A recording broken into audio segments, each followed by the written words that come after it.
Alors aujourd'hui, nous avons tenu la conférence de presse relative au salon virtuel agrobusiness du Sénégal qui se tiendra du 25 au 30 juillet prochain sur une plateforme entièrement numérique, une plateforme qui peut contenir jusqu'à 80 exposants et 25 000 visiteurs qui peuvent visiter gratuitement la plateforme sur 5 jours.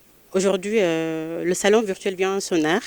La pandémie liée à la maladie à coronavirus a impacté les entreprises et les économies en général sont à terre. À cet effet, on s'est dit qu'il faut innover et ne pas laisser notre économie locale souffrir. Et local par ricochet l'économie sous-régionale.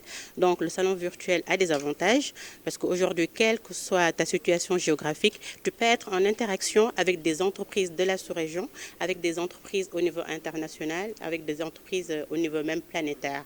Donc puisque nos champions locaux ne peuvent plus se déplacer, puisque les foires physiques, les salons physiques ont été annulés. Aujourd'hui, il est plus qu'important d'innover. Comme nous le rappelle le PDG de Helcom Bash aujourd'hui, il faut innover. Il faut innover dans l'excellence, il faut innover dans l'expertise. À cet effet, on s'est dit que les salons virtuels se tiennent ailleurs avec un succès franc.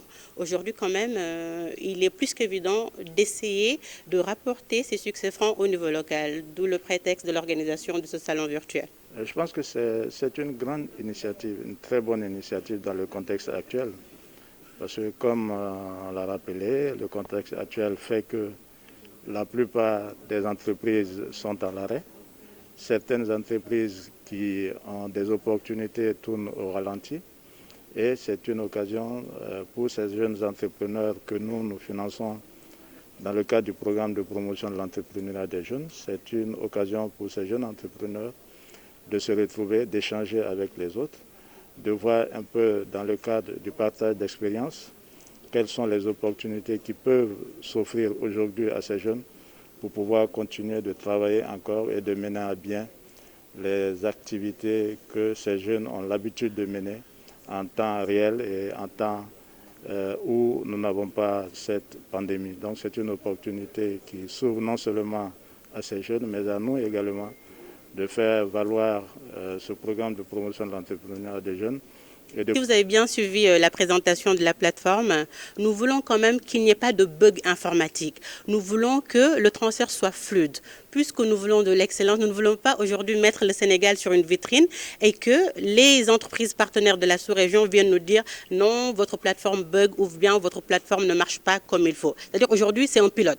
Si on pilote, nous partons sur 80 pour respecter les caractéristiques de la plateforme et offrir l'excellence et l'expertise que nous souhaitons. Mais oui, parce qu'il faut noter également que aujourd'hui, nous parlons d'agrobusiness, mais demain, nous allons parler de la pêche, du tourisme, ainsi de suite, des thématiques différentes. Et même en plus des salons physiques que nous allons organiser, nous allons créer une dualité entre physique et virtuel, ce qui fera que les entreprises qui sont au Sénégal vont avoir la visibilité mondiale et planétaire. Aujourd'hui, hormis les entreprises, hormis nos champions locaux, vous avez assisté tout à l'heure à l'intervention de la Conféges qui quand même va accompagner plusieurs promoteurs à la participation de ce salon, comme des promoteurs de Madagascar, du Bénin, du Niger, du Mali, ainsi de suite. Donc plus tard, nous allons voir d'ici le 25 comment approfondir ce partenariat afin d'avoir un impact profond et durable. Et puis, comme vous le dites, par ricochet, atteindre quand même la sous-région et ne pas juste se limiter au Sénégal.